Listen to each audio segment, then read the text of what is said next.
Welcome back. Summer means day 9. ఈరోజు morning అక్కడ beach watch చేసుకున్నాం కదా. ఇప్పుడు ఈవినింగ్ వచ్చేసి ఒక లైట్ జంగల్ టైప్ ఉంది, మొత్తం వేరే జంగల్ మంది కాదు. So what we do next clip you can watch. Let's get that.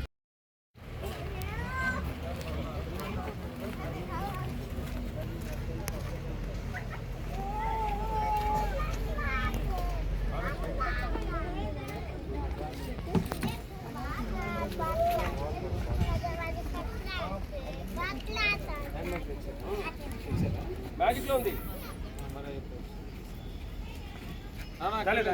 Magic లో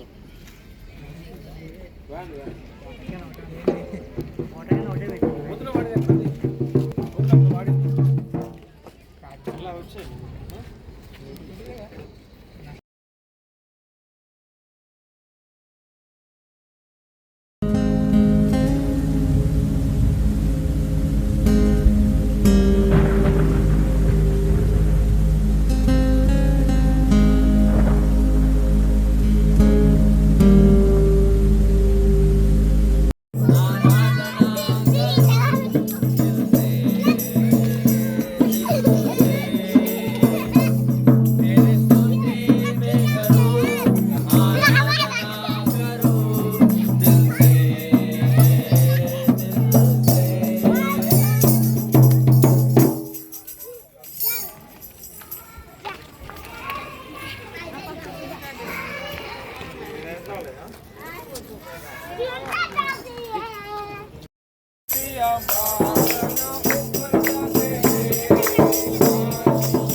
ఓకే.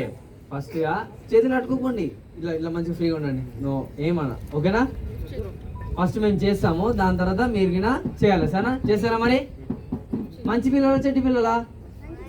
మంచి పిల్లలు ఏం చేస్తారు తెలుసా? మరి చెప్పిన మాట వింటారా? Okay okay.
ముగిసిపోతుందేమో అనేటువంటి భయం కొందరిలో ఉంటుంది.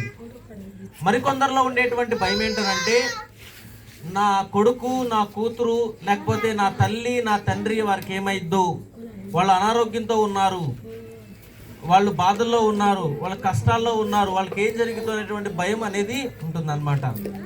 అంత మాత్రమే కాదు, కొంతమంది చదువుల గురించి భయపడతారు, కొంతమంది పరిస్థితుల గురించి భయపడతారు, రైట్. కొంతమంది కొన్ని రకాలైనటువంటి భయాలు వాళ్ళ జీవితంలో కలిగి ఉంటారు, రైట్. మనందరి జీవితంలో ఏదో ఒక భయం అనేది ఉంది. అయితే ఒకసారి నా మాటలు వినండి. బైబిల్లో భయపడకుడి అనేటువంటి మాట 365 సార్లు రాయబడడం జరిగింది. ఏంటండి? భయపడకుడి అనేటువంటి పదం బైబిల్లో 365 సార్లు రాయబడడం జరిగింది. అయితే 365 సార్లు నేను ఎందుకు చెప్తున్నాను అంటే, దేవుడు మనకు ప్రతిరోజు ఏం చెప్తున్నాడంటే భయపడకుడి, భయపడకుడి, భయపడకుడి. బహుశా ఈ భూలోక జీవితం కష్టంగా ఉండొచ్చు, బహుశా ఈ భూలోక జీవితం మీకు ఇబ్బందికరంగా ఉండొచ్చు. అయితే దేవుడు ఏం చెప్తున్నాడంటే భయపడకుడి, మీరు భయపడద్దు. ఎందుకని భయపడద్దు అన్నాడు ఈ వాక్యంలో మనం చూద్దాము. దేవుని వాక్యం ఏం చెప్తుందంటే, నేను నీతో చెప్పి ఉన్నాను, నేను నీకు తోడై ఉన్నాను, రైట్. ఇక్కడ ఎవరితో మాట్లాడుతున్నారంటే, దేవుడైనటువంటి యెహోవా ఇశ్రాయేలు ప్రజలతో మాట్లాడుతున్నాడు. ఇశ్రాయేలు ప్రజలతో మాట్లాడుతూ ఆయన ఏమన్నాడంటే, నేను మీకు తోడై ఉంటాను. ఆదికాండం 12వ అధ్యాయంలో దేవుడు ఇశ్రాయేలు ప్రజలను పిలుచుకుని ఏర్పాటు చేసుకుని వారిని ఒక కుటుంబంగా తీర్చిదిద్ది, ఆదికాండం 12వ అధ్యాయం నుంచి ఇప్పటి వరకు కూడా దేవుడు చేసినటువంటి వాగ్దానం ఏంటంటే, నేను మీకు తోడై ఉంటాను, నేను మీకు తోడై ఉంటాను. దేవుడు చెప్పాడు అబ్రహాంతో ఏమనంటే, నేను మీకు తోడై ఉంటాను, మే హమారా సాత్ రహూంగా.